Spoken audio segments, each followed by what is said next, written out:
Newton first law of motion. Every object will continue in a state of rest or with constant speed in a straight line unless acted upon by an external force. Okay, तो ये है हमारा definition. अब इस definition के हिसाब से हम समझते हैं कि क्या बोला जा रहा है इसमें। इसमें ऐसा बोला जा रहा है कि दुनिया में जितने भी ऑब्जेक्ट हैं, जितनी भी वस्तुएं हैं, वह अपने अगर वह मोशन में है या अगर वो रेस्ट में है तो वो रेस्ट में ही रहना चाहती हैं।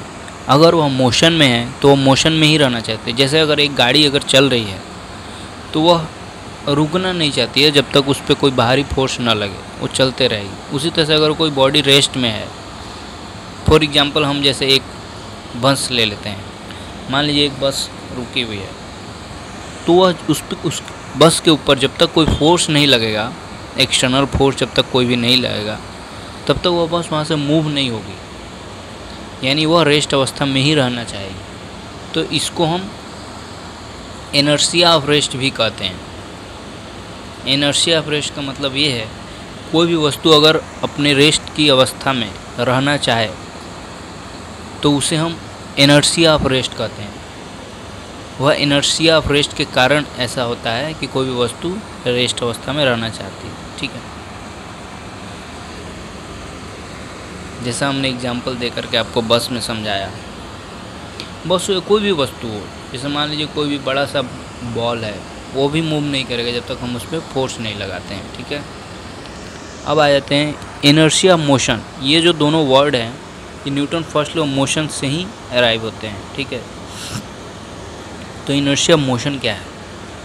सपोज करते हैं मैं आपको जैसे एक एग्जांपल दिखा रहा हूँ। एक बस है और बस जो है यूनिफॉर्म वेलोसिटी से मूव कर रही है, तो उस बस के अंदर जो लोग रहेंगे वह भी सेम वेलोसिटी से मूव करेंगे। ठीक है, जिस वेलोसिटी से बस मूव कर रही है उसके अंदर बैठे हुए लोग जो रहेंगे वह भी सेम वेलोसिटी से मूव करेंगे।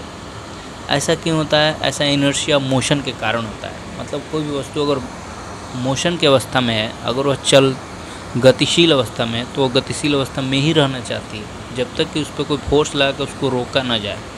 ठीक है, अभी जैसे मैं यहाँ पर एक बता रहा हूँ, when a bus driver applies brake, then people in the bus exerts a force and move forward due to inertia motion. आप देखते होंगे जब आप बस में सफ़र करते हैं तो कभी कभी ऐसा होता है जब ड्राइवर अचानक ब्रेक मारता है तो हम आगे की तरफ थोड़ा मूव हो जाते हैं, आगे की तरफ मूव होने की कोशिश करते हैं। जैसा मैं आपको एग्जांपल में दिखा रहा हूँ कि एक आदमी खड़ा है और आगे की तरफ मूव हो रहा है। तो यह इसीलिए होता है क्योंकि हम अगर मोशन की अवस्था में तो मोशन में ही रहना चाहते हैं, तो इसको हम इनर्शिया मोशन कहते हैं। तो यही है दोस्तों हमारा फर्स्ट लॉ ऑफ मोशन जो मैंने आपको एक्सप्लेन किया। Thank you for watching. Please like, comment and subscribe my channel. Thank you.